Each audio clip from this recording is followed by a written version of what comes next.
Sa isang marangyang charity gala, nagbiro ang isang mayamang babae upang libangin ang kanyang mga panauhing elite hanggang sa may isang batang tagalinis na lumapit at ginawang hindi malilimutan ng sandali. Sa Grand Ballroom ng Crystal Bay Hotel, kumikislap ang mga ilaw na nakabitin, sumasalamin sa marmol na sahig at lalo pang nagpapaganda sa gabi.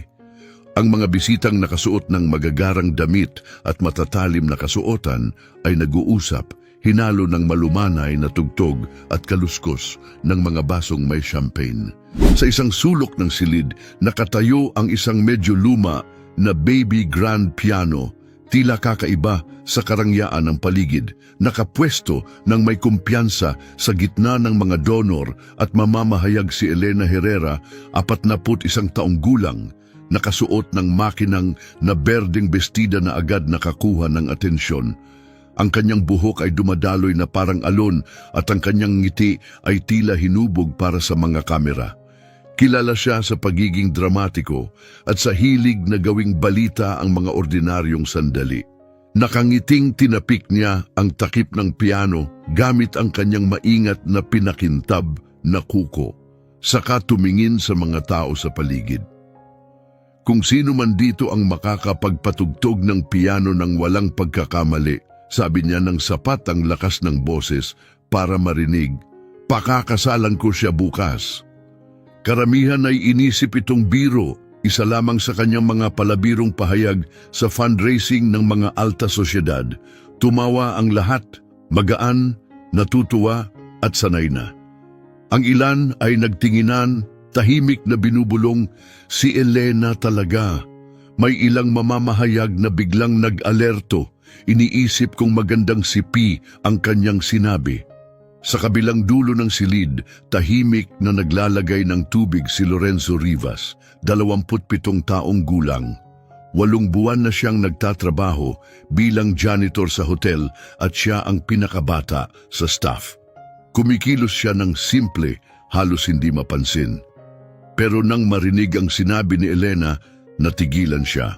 Inilapag niya ang pitsel, lumapit sa piano at nagsalita, sapat para marinig ng mga tao sa paligid. Seryoso ba iyan? Ang kanyang tinig ay sumapaw sa tawanan, agad na nakuha ang pansin ng lahat. Lumingon si Elena, higit na nagulat kung sino ang nagsalita kaysa sa tanong mismo. Nakilala niya ito, ngunit gaya lang ng pagkakakilala sa staff na madalas masalubong. Pamilyar, pero walang pangalan. Ngumiti siya ng mapangakit at sinabing, siguro nga, bakit? Susubukan mo ba? Muling nagtawanan ng mga tao, ngayon may halong kuryosidad, may bulong na, magiging interesante ito. Habang ang isa'y tumawa, inaasahan ng isang sandali ng katawa-tawa. Ngunit hindi sumabay si Lorenzo. Sa halip, lumapit siya paunti-unti at hinaplos ang lumang kahoy ng piano. Kung seryoso ka, mahinahon niyang sabi, tingnan natin kung gaano ka kaseryoso talaga. Nagbago ang hangin sa silid, hindi man tuluyang natahimik, ngunit mas naging tutok. May isang mamamahayag na agad nagtaas ng cellphone para mag-record. Ang manager ng hotel ay lumapit, tila handang manghimasok kung magiging alanganin ang sitwasyon. Ngunit si Elena, na malinaw na nag-e-enjoy, ay tumuro sa bangko ng piano. Sige, sabi niya habang nakangiti, tingnan natin ang talento mo. Inilapag ni Lorenzo ang kanyang gamit at naupo sa bangko. Ang kanyang unipormeng may burdang logo ng hotel ay tila hindi bagay sa kintab ng piano.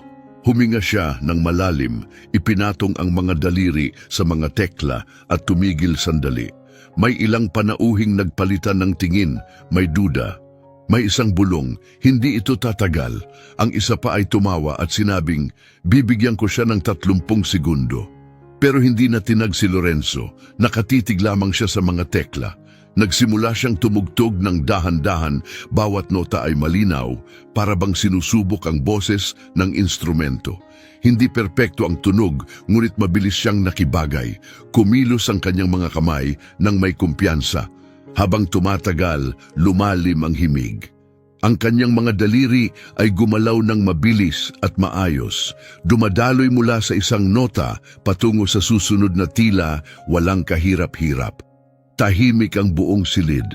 Huminto ang mga usapan, nawala ang tawanan. Kahit ang mga kanina'y abala sa kanilang cellphone ay hindi na malayang ibinaba ang mga ito. Mula sa isang biro, naging kakaibang sandali ito. Isang bagay na hindi inasahan ng sinuman. At lalo pang lumalim ang pagbabago nang magsimulang may bulungan. Sa gilid, may babaeng nakaperlas na bumulong sa kanyang asawa, baka isa lang ang alam niyang kanta. Patuloy na nakatingin ang lalaki, wari naghihintay ng pagkakamali. Malapit sa buffet, dalawang binatang nakasuot ng designer suit ang nagpalitan ng tingin. Ang isa, habang umiinom ng champagne, ay nagbiro. Baka chopsticks lang ang alam niya. Tumawa sila ng malakas, hindi na pinipigilan. Ngunit hindi pinansin ni Lorenzo. Nagpatuloy siya, nakatutok sa tugtog, maluwag at nakikisabay sa ritmo, parang siya lang ang nasa silid. Mainit at masalimuot ang musika, higit pa sa inaasahan ng lahat. Paano niya natutunan iyan? Tanong ng isang lalaking nasa gitna ng edad. Baka YouTube lang, sagot ng isa sabay tawa, ngunit may halong alinlangan. Samantala, si Elena, nakasandal pa rin sa piano, ay pilit na pinananatili ang kanyang ngiti. Inihagis lang niya ang biro bilang pampasigla ng usapan, hindi bilang totoong hamon. Pero habang bawat nota'y tumutunog, nahuli niyang mas tutok na niyang pinapanood si Lorenzo. Ang kanyang tindig ay tiwala, ang kanyang pagpindot ay kontrolado, at ang maliliit na paghinto sa pagitan ng mga parirala ng musika ay nagbibigay daan para namnamin ng lahat ang bawat tunog bago siya magpatuloy. Hindi masama, sabi ni Elena, nang malakas para marinig ng mga malapit na panauhin, magaan pa rin ang tono. Tingnan natin kung tatagal ka ng lampas 1 minuto. Hindi sumagot si Lorenzo. Sa halip, dumiretso siya sa mas malalim at buo na chord progression gamit ang kaliwang kamay, habang ang kanan naman ay tumutugtog ng banayad at halos mapaglarong melodiya. Lalong naging masalimuot ang musika, hinahabi sa mas komplikadong pattern na nangangailangan ng tunay na kasanayan. Napaangat ang kilay ng binatang umiinom ng champagne. Okay, mukhang hindi chopsticks.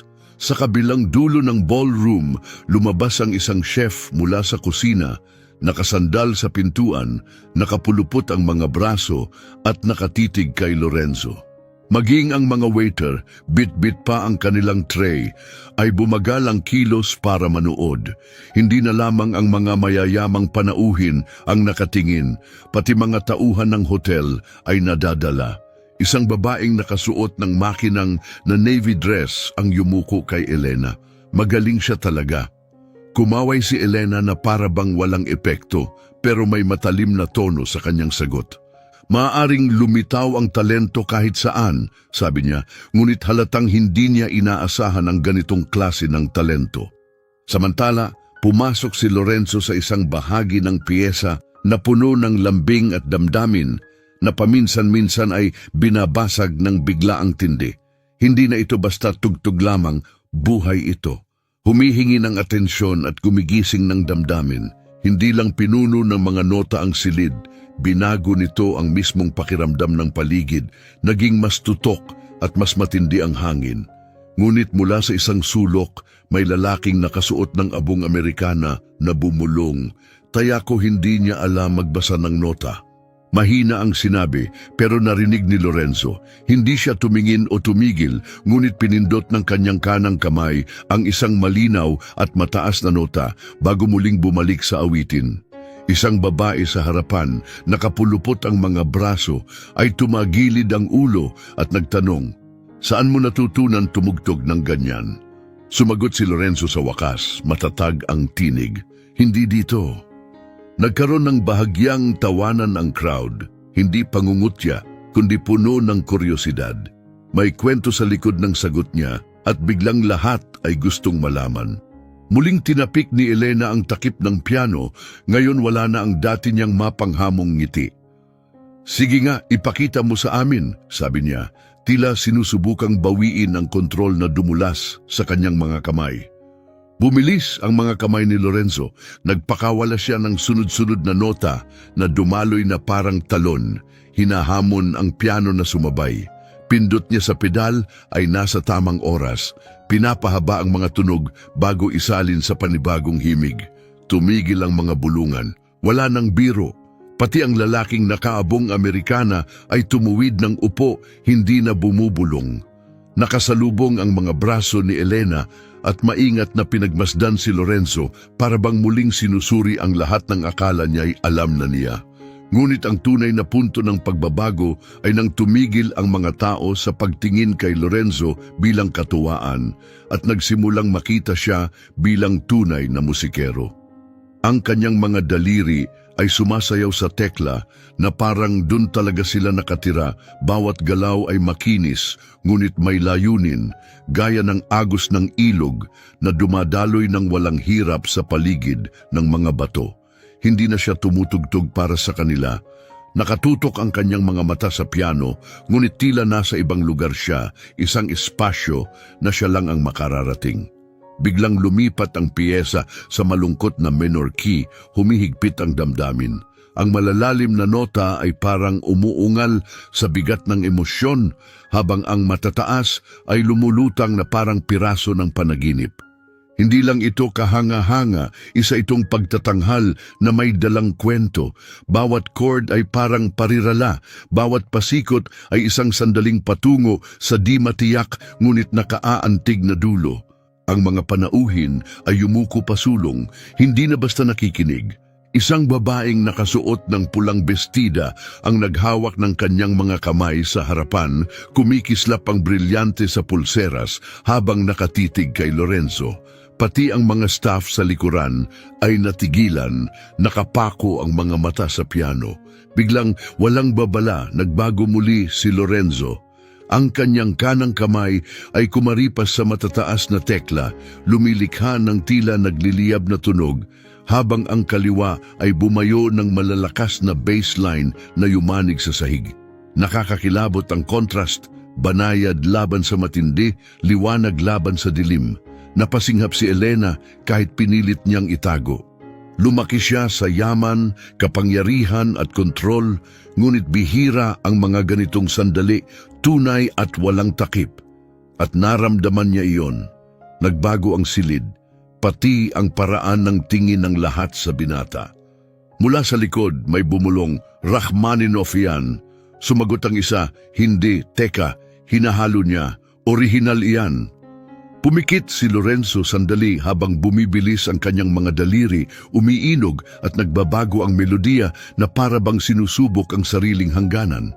Hindi na alam ng mga panauhin kung klasikong obra ba ang naririnig nila o isang bagay na bago. Ang alam lang nila ay hindi sila makabitaw. Sa gitna ng kanyang tugtog, tinamaan ng kaliwa niyang kamay ang malalalim na chord progression na umalingaw-ngaw sa buong silid. Halos nanginginig ang lahat ng nasa paligid. Naipit ng pedal ang tunog, hinayaang manatili ang mga alon, hindi lang sa hangin kundi pati sa sahig na tinatapakan. Nagpalit ng tindig si Elena, itiniklop ang isang paa sa kabila. Yumuko siya sa babaeng katabi at bumulong, "Hindi ko akalaing ganito siya kagaling." Hindi sumagot ang babae, tumangulang, hindi inaalis ang tingin kay Lorenzo. Samantala, dumaloy siya ng walang kahirap-hirap sa isang mas banayad at maramdaming melodiya. May pakiramdam itong parang isang lullaby, banayad at marupok tulad ng musikang maririnig mula sa bahagyang nakabukas na pinto sa gabi. Ang katahimikan sa pagitan ng mga nota ay kasing bigat ng mismong tugtog. Halos hindi humihinga ang mga tao, natatakot na baka masira ng kahit bulong ang nagaganap sa harap nila. Pagkatapos, sa marahang galaw ng kanyang mga kamay, muling itinaas ni Lorenzo ang tempo. Paakyat ang melodiya, bawat chord sa ilalim nito ay lumalakas at nagiging mas apurado. Para bang may hinahabol siyang bagay na siya lang ang nakakakita. Malapit sa unahan, dahan-dahang ibinaba ng isang lalaking nasa edad 60 taong kanyang telepono. Kanina pa siya nagre-record, ngunit ngayon pinili niyang makinig na lang, walang screen, kundi buong atensyon. Ang huling bahagi ni Lorenzo ay kamangha-mangha. Ang kanyang kanang kamay ay mabilis na lumipad sa mga tekla sa kislap ng arpeggios, habang ang kaliwa ay lumilikha ng matatag na ritmo na nagsilbing tibok ng puso ng musika. Gumagalaw ang buong katawan niya kasabay ng tugtog, hindi magulo, kundi kontrolado, bawat galaw ay sinadya. Nang dumating ang huling nota, hindi ito basta nagtapos. Nakaangat ito sa hangin, nakasuspinde sa natural na resonansiya ng piano hanggang sa dahan-dahang naglaho. Nanatili ang mga kamay ni Lorenzo sa mga tekla, bahagyang nakayuko ang ulo, hinayaang lumatag ang sandali bago may kumilos. Pagkatapos, nabasag ang katahimikan, hindi sa magalang na palakpakan, kundi sa malakas na hiyawan. Mga sigaw, sipol at palakpakan ang pumuno sa silid, mas malakas pa kaysa sa anumang talumpati o toast ng gabing iyon. May mga bisitang biglang tumayo, may ilan namang nanatiling nakatitig, hindi pa rin makapaniwala sa kanilang nasaksihan. Sumabay si Elena sa palakpak, ngunit mabilis ang takbo ng kanyang isip. Ang inakala niyang biro lamang ay humantong sa ganito, isang janitor na lubusang nakabighani sa buong ballroom ng mga piling tao. Lumapit siya, mas banayad na ang tinig. Hindi ito ang inaasahan ko, sabi niya, nakatingin sa mukha ni Lorenzo na tila may hinahanap na mas malalim kaysa sa musika. Tiningnan siya ni Lorenzo, matatag ang anyo. Ang pinakamagagandang sandali, bihira namang inaasahan, sagot niya. Sumang-ayon ang karamihan sa paligid, hindi malakas pero taos puso, at kahit natapos na ang pagtatanghal, ang panginginig na dulot nito ay saka pa lang nagsisimula. Hindi ito mananatili sa loob ng ballroom. Unti-unting napalitan ang palakpakan ng mga mahihinang bulungan, kumakalat sa silid na parang alon sa tubig. Ang mga tao'y nagbulungan, mababa ang tinig ngunit puno ng damdamin, sinusubukang iproseso ang kanilang nasaksihan. Nanatili si Elena malapit sa piano, nakatitig pa rin kay Lorenzo. Ginawa niyang pangalan ang kakayahang kontrolin ang mga kwento, ang manatiling may hawak sa lahat. Ngunit ngayon, malinaw na gumagalaw na ang kwento sa bagong direksyon, isa na hindi na kanya. Lumapit ang isang babaeng nasa edad 50 na kasuot ng pilak na shawl. Binata, sabi niya na may mainit ng ngiti, saan ka natutong tumugtog ng ganyan? Ipinahinga ni Lorenzo ang mga kamay sa kanyang hita. Sa bahay, simpleng sagot niya. Bumili ang nanay ko ng lumang upright piano mula sa simbahan, $50 lang. May mga sirang tekla, may ilan na hindi gumagana, pero sapat na iyon. Lalong lumawak ang ngiti ng babae at nagawangan itong itaguyod ka. Mula sa gilid, sumabat ang isang lalaking nakatuksedo, halatang may halong interes at pag-aalinlangan ang tono. Walang tunay na training, walang music school, basta mo lang natutunan. Tumingin si Lorenzo sa kanya. Ang mismong pagkatuto, iyon ang training, tugon niya. Nagpatawa ito ng marahan sa ilan sa crowd at pati ang labi ni Elena ay bahagyang ngumiti. Lumapit ang general manager ng hotel, isang may edad na lalaki na may mabait na mukha, at ipinatong ang kamay sa balikat ni Lorenzo. Gaano ka na katagal dito nagtatrabaho? Tanong niya. 8 buwan, sagot ni Lorenzo. At itinago mo ito ng buong panahong iyon? Tanong muli ng manager. Tahimik ngunit malinaw ang sagot ni Lorenzo. Hindi ko itinago, wala lang talagang nagtanong. Mas malalim ang dating nito kaysa sa inaasahan. May ilan na bahagyang kumilos sa kanilang kinatatayuan, biglang namulat sa kahulugan nito at sa kung ano ang kanilang hindi nakita. Bahagyang tumagilid si Elena. Mukhang, sabi niya nang nag-iisip, nabali mo ang isa sa sarili kong mga patakaran. Alin naman? Tanong ni Lorenzo, na huwag hayaang may ibang magnakaw ng spotlight sa event ko. Tumawa ang lahat, hindi pa nga asar, kundi may tunay na tuwa. Nawala na ang mga biro at pangungutya, napalitan ng kuryosidad at paghanga. Lumapit ang isang mamamahayag mula sa Charlotte Observer, hawak ang kanyang telepono. Lorenzo, pwede bang makakuha ng maikling video? Pangalan mo lang at kung saan ka galing, mabilis itong kakalat. Natigilan si Lorenzo. Mas gusto kong musika na lang ang magsalita, sabi niya. Nagulat ang reporter ngunit tumango, ibinaba ang telepono. Mula sa likuran, may tinig na sumigaw. Isa pa! Sumabay ang iba, humihiling ng isa pang tugtog at sa isang iglap ay parang papayag si Lorenzo. Ngunit umiling siya ng marahan, isa lang ang sapat. Sandaling pinagmasdan ni Elena si Lorenzo bago nagsabi, kaya pala iniiwan mo ang lahat na nagtataka. Tumayo si Lorenzo at kusa namang nagbukas ang karamihan para siya'y makadaan.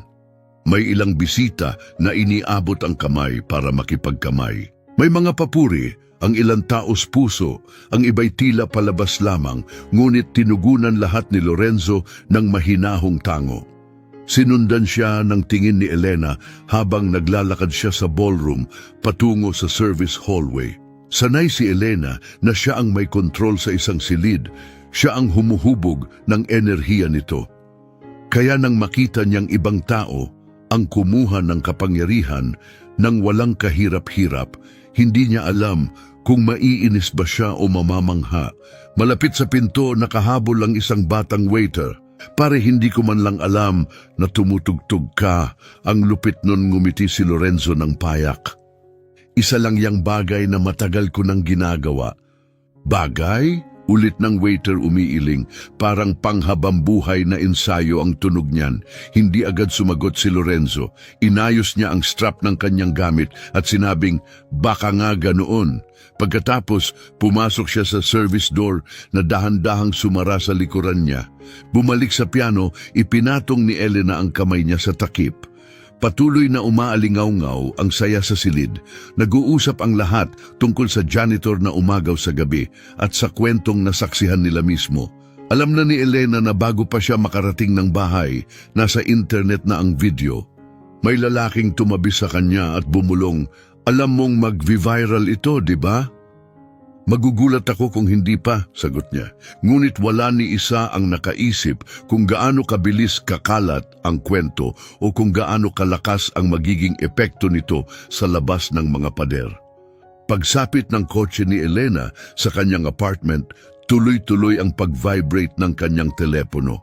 May mga mensahe mula sa katrabaho, abiso mula sa social media at 2 missed call mula sa kanyang publicist.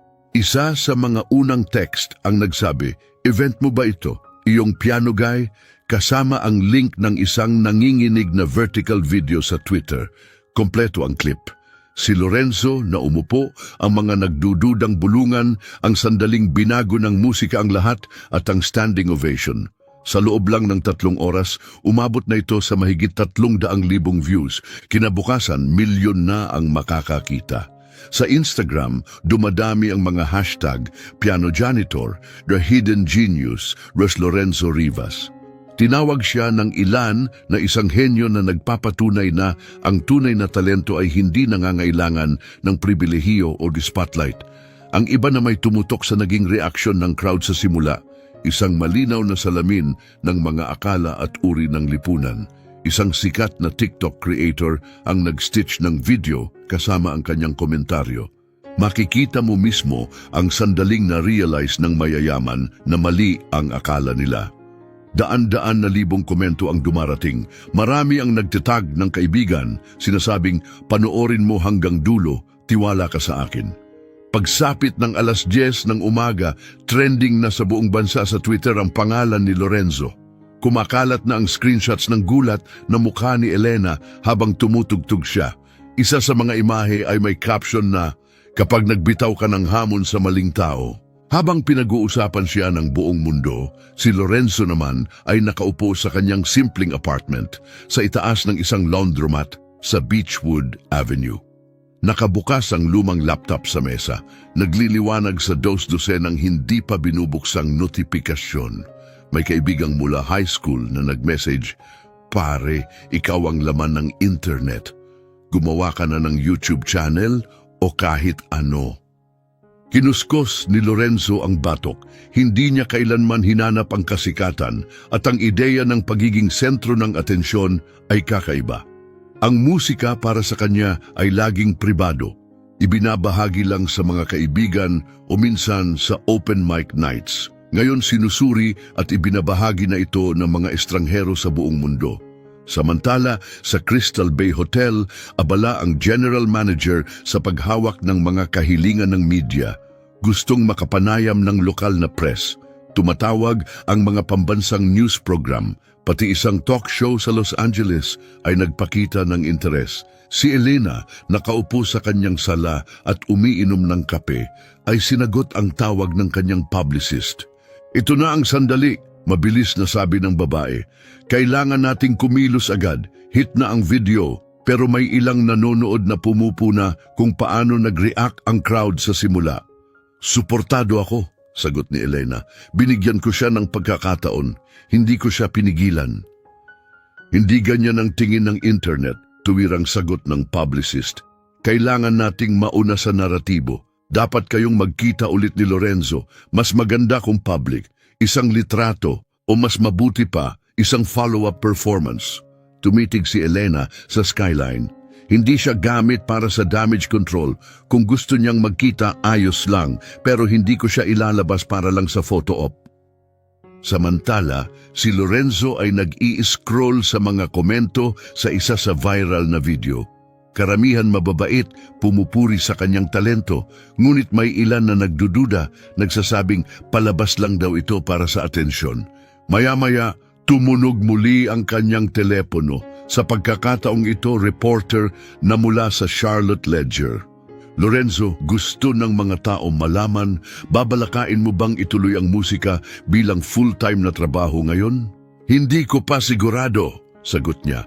Mahal ko ang pagtugtog, pero hindi dapat isang viral video lang ang magpasya kung ano ang gagawin ko sa buhay. Sandaling tumahimik ang reporter. Ano ang gusto mong matutunan ng mga tao mula rito? Na hindi mo pwedeng husgahan ang isang tao base lang sa itsura, tugon ni Lorenzo. At baka rin na ang talento ay walang kasamang dress code. Pagsapit ng gabing yon, umabot na sa pambansang telebisyon ang kanyang pagtatanghal. Inilahad ito ng isang news anchor bilang ang sandaling nagpahinto sa isang gala. Lumabas ang footage ni Lorenzo sa piano, kasabay ng mga komento mula sa music critics at mga internet influencer. Sa Crystal Bay Hotel, tumatawag ang mga dating bisita para ikwento ang kanilang nakita. Ang ilan ay iginiit na alam na nilang may talento si Lorenzo mula pa sa simula, kahit kabaligtaran ang pinapakita ng video. Ang iba na may nagtanong kung kailan pa siya muling tutugtog. Alam ni Elena na ang kwentong ito'y lumampas na sa kung ano ang sinimulan niya. Puno ng imbitasyon ang kanyang inbox para sumali sa mga diskusyon tungkol sa nakatagong talino at pananaw ng lipunan. Ngunit alam din niyang iisang tao lang ang makakapagpasya kung ano ang susunod, at iyon ay si Lorenzo. Ang pinakamahalagang pagbabago ay hindi ang dami ng views o headlines, kundi ang unang beses na totoong tinanong ng mga tao, sino si Lorenzo Rivas? At ang tanong na iyon ang magbubukas ng pinto na hindi nila inaasahan. 2 araw matapos ang gala, nakaupo si Lorenzo sa isang tahimik na mesa sa sulok ng Marlowe's Coffee House, isang maliit na lugar malapit sa Main Street. Tapos na ang agos ng umaga at payapa ang paligid, tanging tunog ng pinggan at mahina ng jazz ang maririnig. Pumayag siyang makipagkita kay Elena, hindi sa hotel at tiyak na hindi sa harap ng kamera. Humiling si Elena ng simpleng tagpuan. Sabi niya, gusto lang niyang makipag-usap ng walang atensyon. Dumating siya ng 5 minutong late, umupo sa tapat niya na may magalang na ngiti. Traffic, paliwanag niya habang marahang inilapag ang tote bag sa sahig. Walang problema, sagot ni Lorenzo. Sandaling natahimik, pagkatapos yumuko si Elena, itinukod ang siko sa mesa. May utang akong paumanhin, sabi niya. Noong gabing iyon, nagbiro ako ng hindi iniisip at ikaw ang naging kapalit. Ginawa mo itong hindi malilimutan. Nakatitig si Lorenzo. Hindi ko ginawa para mapahiya ka. Alam ko mahina niyang tugon at iyon ang lalo pang nagpabigat. Huminga ng marahan si Lorenzo, parang buntong hininga na may halong ngiti. Salita lang iyon. Minsan hindi naririnig ng tao kung paano tatama ang sinasabi nila. Nagawa ko na rin yun dati. Aminado ni Elena habang marahang hinahalo ang kape, tumutunog ang kutsara sa tasa. Pero ang pagtugtog mo, hindi lang kahanga-hanga. Totoo ang dating, parang bawat nota may kasamang kwento. Meron nga, sagot ni Lorenzo. Nagsimula akong tumugtog noong 10 taong gulang ako. Bumili ang nanay ko ng lumang piano mula sa simbahan, 50 dolyar lang. Sirang-sira na, may mga basag na tekla, may mga hindi na gumagana, pero sapat na yon. Wala ka bang formal lessons? Tanong niya. Hindi namin kaya, sagot ni Lorenzo. Natuto akong kopyahin ang mga kantang naririnig ko, magkamali, magsimula ulit. Minsan palihim akong pumapasok sa community center, may maayos silang piano roon, tutugtog ako hanggang palayasin ako ng janitor. Ngumiti ng tahimik si Elena, at ngayon ikaw na ang janitor. Natawa siya, oo nga, nakakatawa ang buhay. Lumambot ang mukha ni Elena. Bakit hindi mo tinuloy ang musika ng profesional? Sumandal si Lorenzo, hinawakan ang tasa ng kape. Naging komplikado ang buhay. Nagkasakit ang nanay ko noong 17 taon ako. Sunod-sunod ang bayarin. Hindi madaling kumita sa musika, maliban na lang kung maswerte ka. O kilala mo ang tamang tao. Kumuha ako ng mga trabahong nakatulong sa amin. Nandyan pa rin ang piano, pero akin lang iyon. Isang bagay na pribado. Maingat na nakinig si Elena, tumatango. Ibang ibig sabihin ang tugtog mo. May mga estranghero akong nakakatanggap ng mensahe. Sinabi nila na alala nila ang tatay nila o isang pangarap noong bata. May ilan pa na nagsabing na-inspire silang umupo muli sa piano nila. Tumitig si Lorenzo sa bintana. Maganda yon, pero ayokong gawing kwento ng awa ito. Hindi ako naghahanap ng tagapagligtas. Hindi kita sinusubukang iligtas, sagot niya. Iniaalok ko sa iyo ang isang platform kung gugustuhin mo. Tumingin si Lorenzo pabalik, hindi mabasa ang mukha. At kung sabihin kong hindi, wala ring magbabago, sagot niya sabay kibit balikat. Tutugtog ka pa rin sa sarili mong paraan, pero may pagkakataon ka ngayon. Totoo ito, may mga taong makikinig, may magbabayad para marinig ka. Kung gugustuhin mo, matutulungan kita. Hindi agad sumagot si Lorenzo.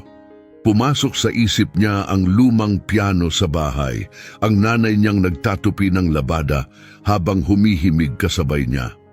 Ang musika ay laging bahagi ng buhay niya, hindi para sa kasikatan, hindi para sa palakpak, kundi dahil ito'y laging tahanan. Madalas, sabihin ng kanyang ina, nagsasabi ka ng mga kwento nang hindi gumagamit ng salita. Gusto nitong iparinig niya ang mga kwentong iyon, ipamahagi ang laman ng kanyang musika. Ngunit hindi pa rin sigurado si Lorenzo kung handa siyang buksan ang mundong iyon sa lahat. Napansin ni Elena ang kanyang pag-aalinlangan. Wala akong balak pilitin ka, banayad niyang sabi. Pero isipin mo lang ito, ang musika mo'y umabot sa isang silid na hindi man lang handang makinig. Isipin mo kung ano ang pwedeng mangyari sa mga taong bukas na bukas para dito. Ibinaba ni Lorenzo ang tasa ng kape. Pag-iisipan ko, sagot niya. Nagpatuloy silang nag-usap ng kaunti pa, hindi lang tungkol sa gala, kundi pati na rin sa foundation ni Elena, sa trabaho niya sa hotel, at kung paanong madalas itinutulak ka ng buhay sa spotlight kapag hindi mo inaasahan. Nang oras na para umalis, iniabot ni Elena ang kanyang kamay. Anuman ang maging desisyon mo, may respeto ako sa iyo, at hindi ko iyan basta sinasabi. Nakipagkamay si Lorenzo na may munting tango. Tatatak sa isip ko yan. Pareho silang hindi nakakaalam na mas maaga niyang gagawin ang desisyon kaysa inaakala niya. Dahil hindi pa tapos ang mundo sa paglapit sa kanyang pintuan. Makalipas ang 3 araw, Bumalik na si Lorenzo sa trabaho sa Crystal Bay Hotel. Tinutulak ang kanyang cleaning cart sa isang tahimik na pasilyo nang biglang sumalubong ang isa sa mga clerk mula sa front desk. "May bisita ka," sabi nito bahagyang hinihingal. "Nagtatrabaho ako," tugon ni Lorenzo, ngunit umiling ito. Sabi niya hindi siya aalis hanggat hindi kanya nakakausap. Pagpasok ni Lorenzo sa lobby, lumingon ang isang babae na nasa huling 30 na may kargang bata sa balikat. Nagniningning ang kanyang mga mata nang makita siya. "Hindi mo ako kilala," sabi ng babae, "pero napanood ko ang video mo. 2 beses, sa totoo lang, hindi masyadong nagsasalita ang anak kong ito, pero nang patugtugin ko ang piano clip mo, tahimik lang siyang nakinig. Hindi pa yun nangyari kailaman." Tiningnan ni Lorenzo ang bata na nakatitig sa kanya nang may malalaking matang puno ng kuryosidad. "Natutuwa akong marinig yan." "Mas higit pa sa maganda," sabi ng babae, nanginginig ang tinig. "Namatay ang asawa ko noong nakaraang taon at sinusubukan naming muling makahanap ng kapayapaan. Nang tumugtog ang musika mo, parang naging payapa, parang may nagbago. Gusto ko lang magpasalamat." Huminto siya sandali. "Alam kong hindi mo ito tinugtog para sa amin, pero may kahulugan ito." Tahimik na nakatayo si Lorenzo, hindi alam kung ano ang sasabihin. "Masaya akong umabot ito sa inyo sa panahong kailangan ninyo." Sa wakas ay tugon niya. Pagkaalis ng babae, itinulak muli ni Lorenzo ang kanyang cart sa pasilyo. Ngunit may kakaiba na siyang naramdaman. Hanggang sa sandaling iyon, para sa kanya, ang viral na video ay parang bagay na nangyayari sa paligid niya, hindi sa kanya. Ngunit ngayon, sa unang pagkakataon, naramdaman niyang may pagpipilian siya kung saan ito tutungo. Kinagabihan, tinawagan niya si Elena. "Kung bukas pa rin ang alok mo," sabi niya, "handa na akong tumuntong sa entablado." 2 linggo matapos iyon, nasa backstage na sila ng Uptown Theater sa Dallas. Inayos ni Elena na si Lorenzo ang maging pangunahing tampok ng pambansang benefit concert ng kanyang foundation. Puno ang audience ng mga donor, pamilya at mamamahayag. Ang ilan sabik, ang iba may pagdududa, lahat interesado kung matutupad ng lalaki mula sa viral video ang inaasahan. Dahan-dahang naglakad si Lorenzo, ramdam ang init ng nerbiyos sa kanyang mga kamay. "Iba ang pakiramdam nito kaysa sa gala," sabi niya. "Iyon ay dahil ngayong gabi," sagot ni Elena. "Nandito sila para sa'yo." Nang tawagin ng announcer ang kanyang pangalan, lumabas si Lorenzo sa spotlight. Agad siyang sinalubong ng masiglang palakpakan, mas mainit kaysa sa gala. Umupo siya sa Grand Steinway piano, huminga ng malalim at nagsimulang tumugtog. Ang una niyang piyesa ay sarili niyang gawa. Pinaghalo nito ang damdamin ng gospel at ang karikta ng classical, bawat nota'y umaangat na parang papawing alon. Natahimik ang teatro, hindi dahil sa pagkabagot, kundi dahil nakatutok ang lahat. Nang matapos siya, sumabog agad ang malakas na palakpakan. Sa pagitan ng mga kanta, nagsalita si Lorenzo sa mga tao. Karaniwan, ang nakikita ng mga tao ay isang bersyon lang ng atin na kasya sa ilang segundo. Pero hindi iyon ang buong larawan. Lahat tayo may dalang mas malalim. Kailangan lang minsan ng tamang sandali para mailabas. Tumutog siya ng halos 40 minuto, tinapos sa parehong kantang inawit niya sa gala. Ngayon, mas malakas ang reaksyon. Tumayo ang buong audience, pumalakpak at sumigaw. Nakatayo si Elena sa gilid ng entablado, nakangiti. Pagkatapos, sa lobby, nilapitan siya ng mga tao, hindi lang para purihin ang kanyang musika, kundi para magbahagi ng kanilang sariling buhay. May mga nagsalaysay ng mga aral noong bata, mga pangarap na nakalimutan, mga instrumentong matagal nang nakatabi. Napagtanto ni Lorenzo na may nagbago.